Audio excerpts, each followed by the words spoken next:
It does not shock anyone that an ever-increasing number of men who are a piece of the visa group are escaping their most memorable world womanism-plagued nations to travel to another country looking for affection.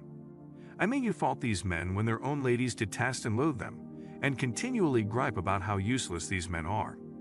These women's self-absorption, qualification, exclusive requirements, and fly-out misandry towards men have driven a ton of men to believe that they should date beyond their nation or quit dating and head out in their own direction. When you pause and investigate what womanism has done, you need to inquire as to whether this is genuinely teaching, or if this is what ladies have for a long time wanted where it counts but didn't have the influence to do without help from anyone else over the hundreds of years. It is a component from both, yet I incline more to the side of womanism. It is what ladies have for a long time wanted. When you spend your entire presence being the mediocre of the genders, it is legitimate and regular to feel it whenever the open door comes to acquire your purported opportunity and autonomy, and in the end have incomparability over the one predominant being. This is what they will normally maintain since they have never tasted power before. We see it today in their hunger for more influence for the sake of having fairness, and how they at last treat the men they see as underneath them. The fierce truth is that ladies treat the men they assume they are better compared to as trash, and briefly submit to the men they see as above them until those men are equivalent to them in their eyes. This, as I would like to think, is the real essence of ladies, and all that we find in womanism today is what they without exception desire deep down. Assuming you can't help contradicting me, you need to make sense of why in many nations where womanism creeps itself into society most ladies follow the way and leave conservatism. In present-day ladies' eyes, conservatism, where the man leads and they follow, embracing their femininity is a shortcoming and harsh. They predominantly recognize and offer, when ladies decide to be progressive, hug their manliness, strength and sexual freedom over men. So, are they aimlessly following the programming of womanism, or this is what they without exception wanted from the beginning but never had the influence to achieve?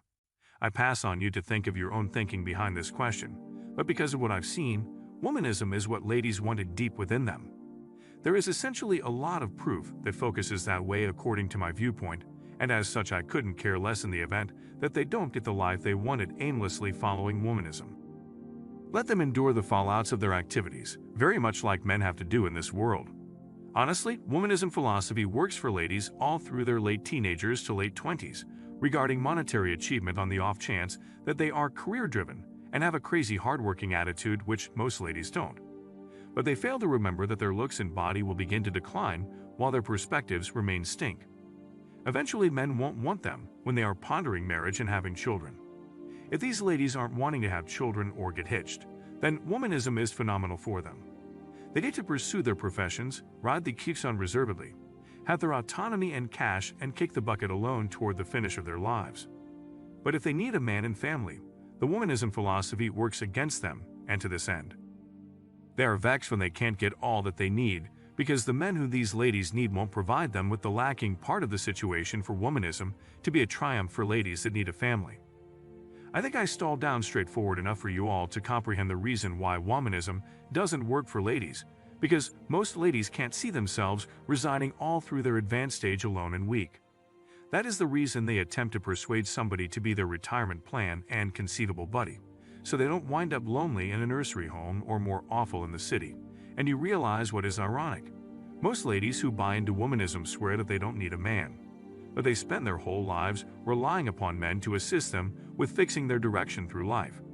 These men are their dads, transitory sweethearts, exes, friendly benefactors, or the public authority. So despite the fact that they should major in areas of strength and independence, and needn't bother with a man, damn close to every one of them depend on a man to keep them above water every single month.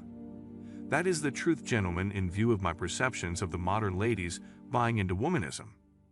To carry this guide back home towards making sense of why men choose to travel to another country in quest for ladies, it is on the grounds that men are weary of the slashed with current ladies. All that ladies want rotating around womanism isn't to support the man and to exacerbate the situation. The consistent discourtesy and high obstruction to passage, just to plunk down and go out on a date with one of these ladies because of their ludicrous principles, are dismissing men since they can't satisfy it. To put the clincher, if a man gets the lady and commit, he's most probably getting the absolute minimum from her, a dead room, pestering, whining, disregard, cucked, undermined, and in the end a divorce.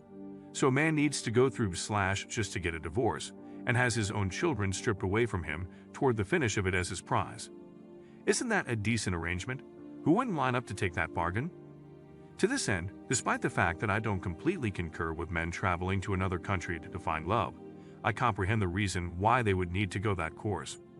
Just know that a ton of ladies see you all as delicious targets, and they will utilize you very much like the ladies you're running from.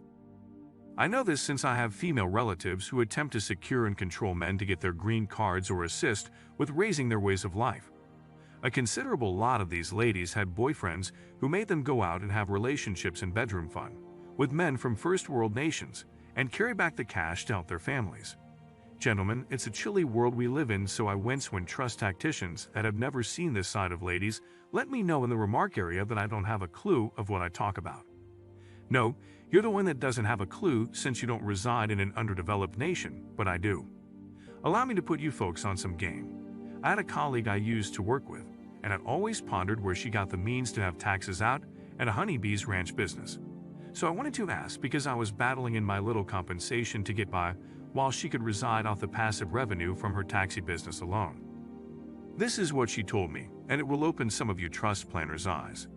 She let me know that when she was in school, she and her companions used to con men to help pay for their educational cost. Yes, you heard that right. She would con extortionists with cash residing in America explicitly and utilize the cash to pay her educational cost and set herself up. So the 2 cabs that she purchased in real money were paid for by her sugar daddy. He likewise gave her cash to keep up with herself and traveled to the States to work, and she said he just beat up that wet vice grip once. She presumably drew near to $15,000, and he just had bedroom fun with her once, and he wasn't the main man she was conversing with. So just envision how much cash she got due to that stout wet vice grip. This is a genuine story since I know the young lady, and she truly had those 2 businesses since I saw it with my own 2 eyes. They believe they are qualified for the best basically on the grounds that they have a stink in between their legs. I couldn't recall the last time I gave a lady something, and she was really cheerful and keen to what I did. It's sickening the way in which men are dealt with today, and I will continuously advise them to go where you're wanted, not where you're endured. If you get an opportunity to stay away from this / simply carry on with the free agent life or head out in a different direction. That is the best exhortation I can provide for you. If you don't commit, she has zero control over you, except if you knock her up or she erroneously denounces you. So regard my admonitions and be cautious over here in these abroad roads. To show your support, buy in and share the video. Help out a man that needs to hear this message. Forever stay careful.